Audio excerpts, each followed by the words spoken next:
Welcome back to Rho Sigma Tutoring. This is going to be our video on acid-base equilibrium.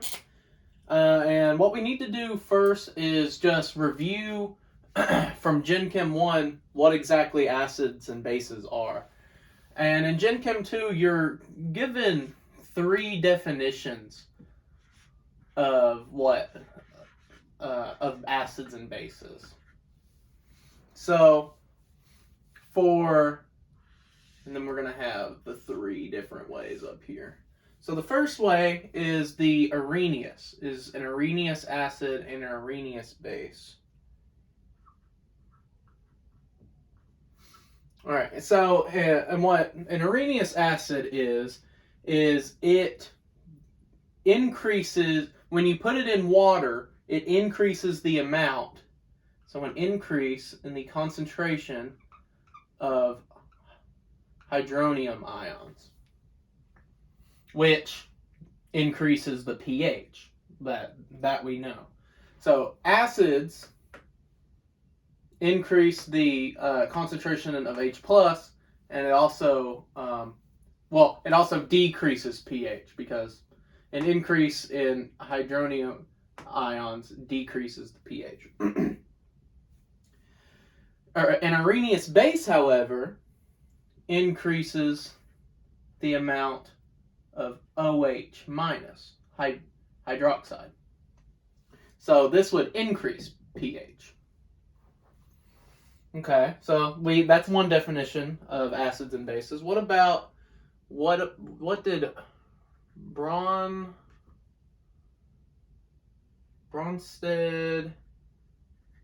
dash Lowry? That's probably not how you pronounce that, but that's fine. So what they said is that acids are H+ donors, meaning that when this reacts, it donates a proton, a hydronium, a H+, and bases accept an H+. Okay. And then the last definition is a Lewis. And then we remember the name Lewis from Lewis structures. And consequently, this is dealing with electron pairs. So an acid is an electron pair acceptor, whereas a Lewis base is electron pair donators. Well, or donor. So all of this is just a long-winded way of saying that acids and bases are fundamentally different in every way that you look at them, whether it's Arrhenius, Bronsted-Lowry, or Lewis. So now let's just go ahead and do a nice overview of that. And that will be like this. We'll have acids in red and bases in blue. So let's say we have an acid, HA, and we put it in water. So H2O, it's in water. It reacts with the water. And let's say we just have a weak acid here. When it's a weak acid, that means that this is going to be at equilibrium. If it's a strong acid, it's going to go all the way. So it is going to produce H3O plus hydronium plus A minus. Well, you look at this and you go, well, this is balanced with this. So there's the same amount of hydrogen, 3, one O, one oxygen, and then one A. And then the charges are also balanced, so it's neutral on this side, and then plus, and then minus, so that's neutral too. So this is one way to write a basic acid equation. But here's another one. So if you just assume that your acid is in water already, sometimes people will write the H2O over the sign, then you just put H plus A minus. And in this one, it's really easy to see that acids, HA, donate a H plus ion. So that's just an easy way to look at that. And then while we're here, we need to talk about conjugate acid-base pairs. So if this is the acid, which it is, then this right here is what is called the conjugate base. So these two are conjugates of each other. This is the acid, this is the base. And then the thing, it could also be said for these two things. So in this equation, water is the base, and then H3O plus is the conjugate acid. So it's just good to know what those things are, because that's going to be especially important when we get to buffer solutions. All right. So we got acids understood, but what about bases? Well, most of the time, you're going to have BOH. It's going to react in water. You're going to have B plus come off, and then OH minus is going to be released. This is going to be the Arrhenius way of looking at it. So this would be an Arrhenius base because it is donating that OH group. And so this would be the base, and then this B plus would be the conjugate acid. So these are conjugate base acid pairs. Nothing too bad yet. All right, now that we've covered that, let's review what pH and POH is. So there's going to be multiple different reactions that you need to memorize here, but once you memorize them, you can kind of see how they all kind of make a circle with each other, and we'll draw that circle now. So there is pH, there is POH, there is concentration of H plus, concentration of OH minus,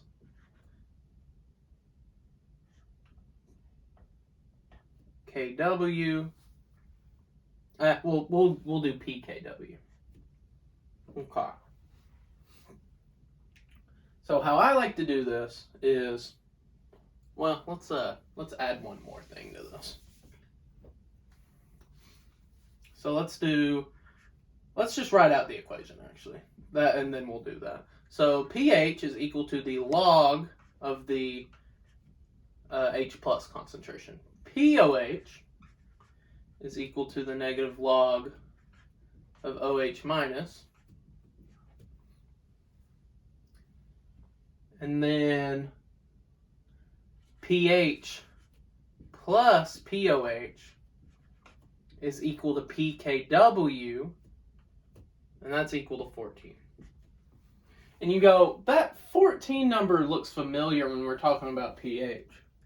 Well, and what you're remembering from that is that the highest, it goes from 1 to 14, the pH scale does, which that's a standard temperature and pressure. So, but if we're not at STP, then it could be over 14, it could be less than 1.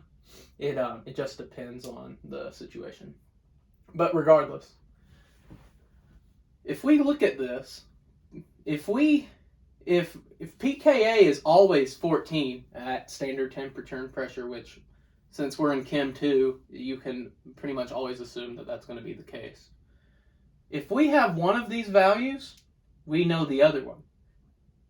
And if that's true, then we only have to know one of these values, and we can know all of the other ones. So that's a good thing to realize. We could also change this equation for it to be useful in another way. So if we replace pH with this, and then we solve, then we could get the concentration of H plus multiplied by, we plug in negative log of the concentration of OH here,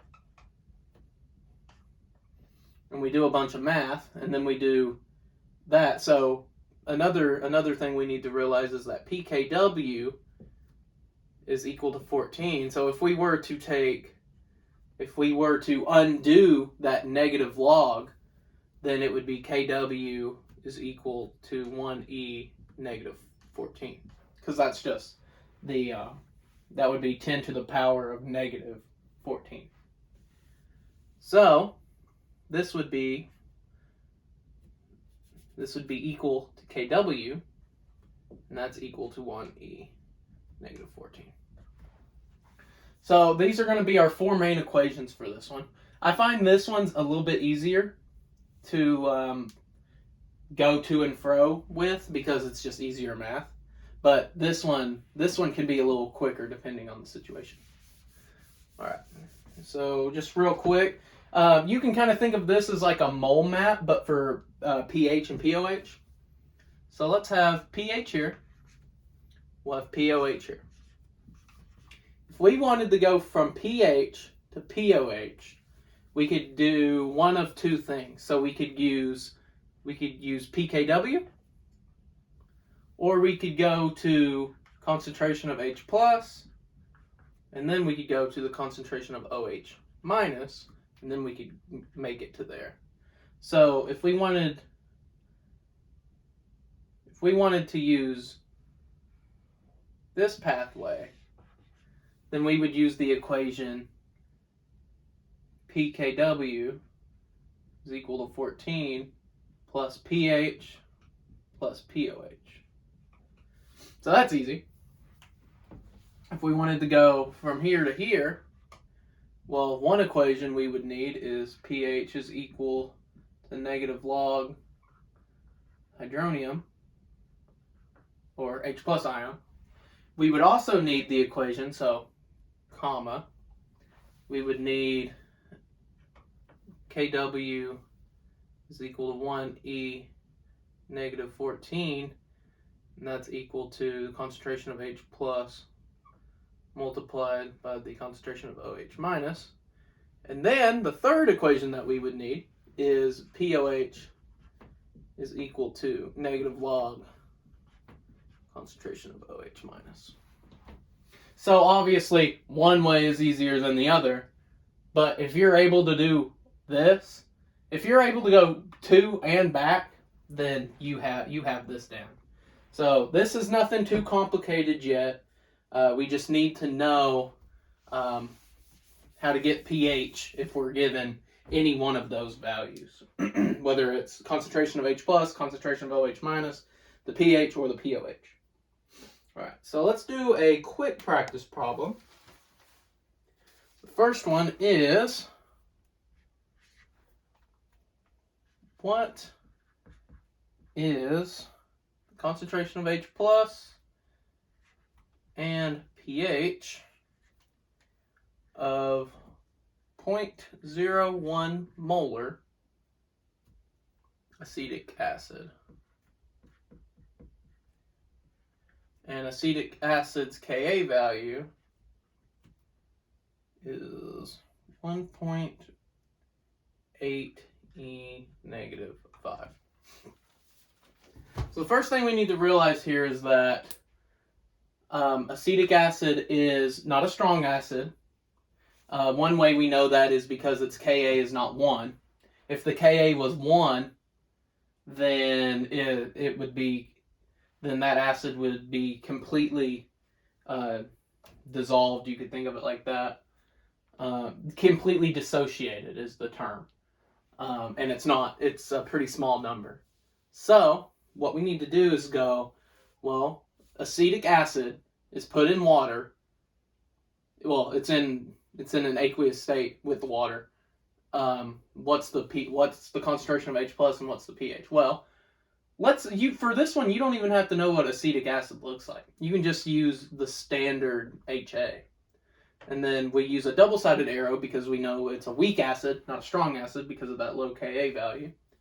and then it's going to break apart into H plus and A minus.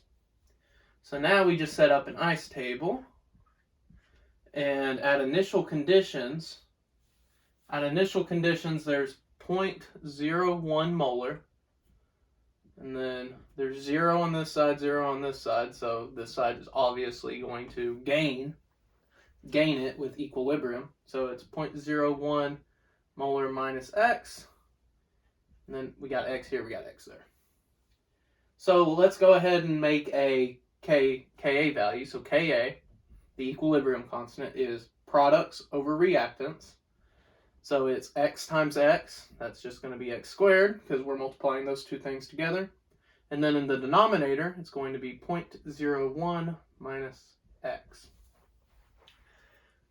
So there's two ways we could go. We could, and let's go ahead and write down that we know what Ka is equal to. It's 1.8 e negative 5. We could multiply the denominator to the other side, and then subtract it back. But ultimately, we would have to use the quadratic formula. And I don't know about you guys, but I don't want to memorize that long equation and risk doing a simple math error wrong and then get the whole question wrong. I just don't want to do that. So what you can do instead is do assumptions. And it's okay to do an assumption as long as you check it. So that's why I like to write a little check box here. Is that way whenever I check to see if the assumption was valid, I check it off. That way I know that I checked my assumption. So assume that 0.01 minus X is equal to 0.01. And what we're banking on is that this Ka value is so small that when we solve what X is going to be so small that it's not going to change any of the sig figs for this 0.01 molar. So if we assume that, then our new Ka value, so Ka is equal to 1.8 e negative 5, that's equal to X squared over 0.01. That math is significantly easier. So 1.8 e negative 5 times 0.01, and then we take the square root of that, and then we get an X value of 4.24 e negative 4. Okay, so now how do we check this assumption? What we do is we calculate the percent ionization. And what that is, it's going to be the concentration of H plus over the concentration of HA. Am I missing something on that one? No. No, I'm not. Okay, perfect. So, if we, and then we have to times that by 100. So, the concentration of H plus is X. So, X, that's easy. And then it's going to be 0.01 minus X. That looks familiar. So, not exact to the Ka, but it's pretty similar.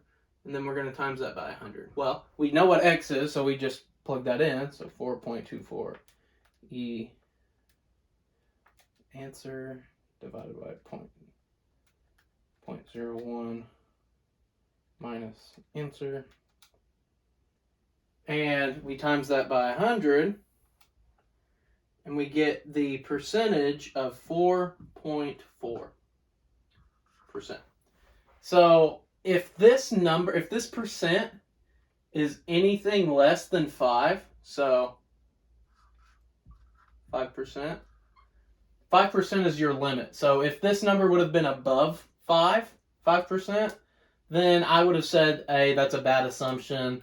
Let's go back and we could either set up another assumption or we could just use the quadratic formula.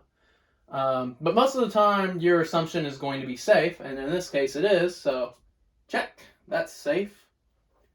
So, let's try to actually solve the question. So, 8, so we bring this x back up here to find the concentration of H+. Okay, well that's easy. The concentration of H+ is just x, so that is 4.24 E negative 4.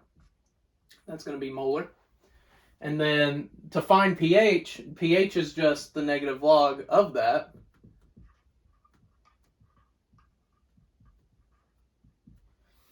So we just negative log, negative log answer. Oh, well, I've entered something wrong. Negative log 4.24 E negative 4. And we get a pH of 3.37. All right. And then how I knew that this number on my calculator was way wrong, it gave a pH value of a negative number. Since all of these questions are pretty much going to be assumed to be at standard temperature and pressure, if you get a negative pH value or a pH value of over 14, chances are you did something wrong. All right, so let's do another practice problem just real quick. That way we have this concept down. It is asking for the pOH of a 0.1 molar solution of phenyl acid. It has a pKa value of 10. Okay. All right. So, what's the pOH of this? Well, we have, let's say you don't know what phenyl acid is. Well, let's just write down HA. So, it's not a strong acid, so it's going to be a two-sided arrow, and it's going to be H plus A minus. Not too bad. So now, we're going to do the same thing. We're going to do an ice table. So it's going to be, let's just go ahead and get this to Ka. So, and what that's going to look like is you're going to do 10, negative 10. So it's going to be 10, negative 10. And that is 1E negative 10. I should have been able to do that in my head. But yeah, the Ka is this number right here. Super, super small. So 0.1 molar minus X plus X, because these are zeros, plus X. If you have zeros on one side, you know that equilibrium is going to go to that side. 0.1 minus X, X, X. All right, so now we need to, did a math error. You guys should have caught me. All right, so now Ka is equal to 1E negative 10, but Ka is also equal to product, so X times X, X squared, and then 0.1 minus X is the reactant. So now we have that pesky X in the denominator, so let's just go ahead and try to make an assumption. So assume 0.1 minus X is approximately equal to 0.1. Well, so 1E negative 10, so because that's Ka, is equal to X squared 0.1. So we'll times that by 0.1 and then square root of all that. And we get a X value of 3.16 E negative 6. Okay, that's a pretty small number. This is going, I know automatically that when we check this assumption, it's going to be super small. So ionization, percent ionization to check our assumption. And that is equal to the concentration of H plus over the concentration of HA times 100.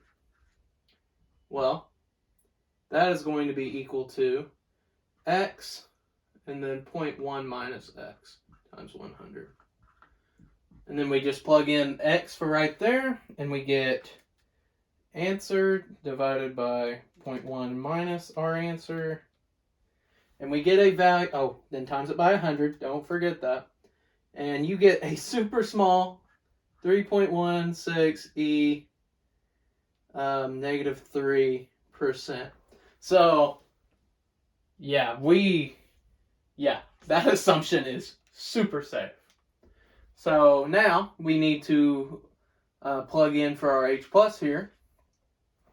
And our H plus concentration is equal to 3.16 e negative 6. So we're done, right? Wrong. So our question was to find the POH, not the concentration of H plus. So what we could do is we could go from H plus. So here's one option. We could go to concentration of H plus to pH and then go to POH.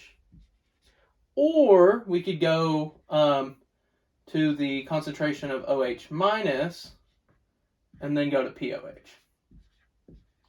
Doesn't much matter. I feel like this way is just going to be what most people use, just because the math is a little bit simpler. So negative log of 3.16 e negative 6. That gives us a pH of 5.5. And then if we do 14 minus 5.5, we get a POH of 8.5. And that checks out. If we wanted to do it the other way, so we would take, so the equation is 1e negative 14, which is also equal to Kw. And that is equal to concentration of H plus multiplied OH minus. So if we wanted to solve, then we would take this 1e negative 4 divided by the H plus concentration. So 1e negative 14. Divide that by 3.16 e negative 6. And we get a OH concentration of 3.16 e negative 9. And if we take the negative log of that, we get a value of 8.5. There we go. The POH is equal to POH, and they're both equal to 8.5. That is a good sign that we got it right. All right, so now just one last thing that we need to discuss is what do we need to memorize for this unit?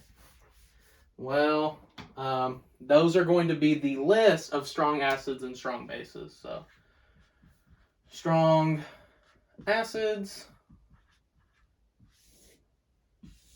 strong bases. And another thing, we need to remind ourselves of this. The difference between strong acids and bases and weak acids and bases is that strong acids and bases dissociate 100%, whereas weak acids and bases, how much they dissociate depends on what their Ka for acids and Kb for bases are. So, first three strong acids are going to be not the first three on group 7 of the periodic table, because fluorine doesn't count, but it's chlorine, bromine, and iodine. So chlorine, bromine, and iodine. And then we just add an H to make it an acid. Those are going to be our first three strong acids that we're worried about. So if you just look at the periodic table and ignore fluorine, chlorine, bromine, iodine. And then the other ones are going to be a little bit harder to remember because they're polyatomic ions with an H. So it's going to be NO3, ClO4, and then, oh yeah, we'll just write those. So those two. Depending on your instructor, you may also have HClO3 listed as a strong acid. It just depends on your teacher, on your instructor. If your instructor says that HClO3 is a strong acid, then go by what they say, because they're going to be the ones grading your homework and exams. And the last one is sulfuric acid. H2SO4. Those are going to be our strong acids. And then our strong bases, you're going to be able to figure these out just by looking at the periodic table too. So lithium, sodium, and potassium, those are going to be our group 1. Almost forgot the O on those. But yeah, these are going to be your group 1 bases, strong bases. And then your group 2 strong bases are going to be calcium, strontium, and barium. OH. Can't forget. And then these are your group 2 strong bases. And because they're group 2, that means that these are positive 2, which means you need 2 you need 2 OH groups to balance that out. And then just to harp on this point once again, because I mean it's an easy thing to slip up on if you're not paying attention. A strong acids and strong bases are the same when it comes to when they dissociate 100%. But so this is going to be a strong acid. It's going to be written like this. Whereas a weak acid, so strong, and this is going to be weak. This is going to have a double-sided arrow, H plus A minus. So the ice table for a strong acid, if you feel to need the right one, is going to look like this. So let's just say we have 1 molar. 1 molar. This is going to be the X value we already know. It's going to be minus 1 molar. So you're going to be left with 0. You're going to be plus 1 molar, plus 1 molar. So 1 molar, 1 molar. Because it's 100%. So this Ka value is going to be 1. And I mean that's just how it goes. Whereas for a weak acid, it's going to be like this. So 0, 0, 0, 0. It's going to be plus X, and then you're going to have to. This is going to be a non-zero number. This is going to be 1 minus X, and this is going to be XX. Just like we did on those problems. And then Ka is going to be less than 1. All right, well, that's going to do it for the acid-base video on equilibrium. Thank you, guys.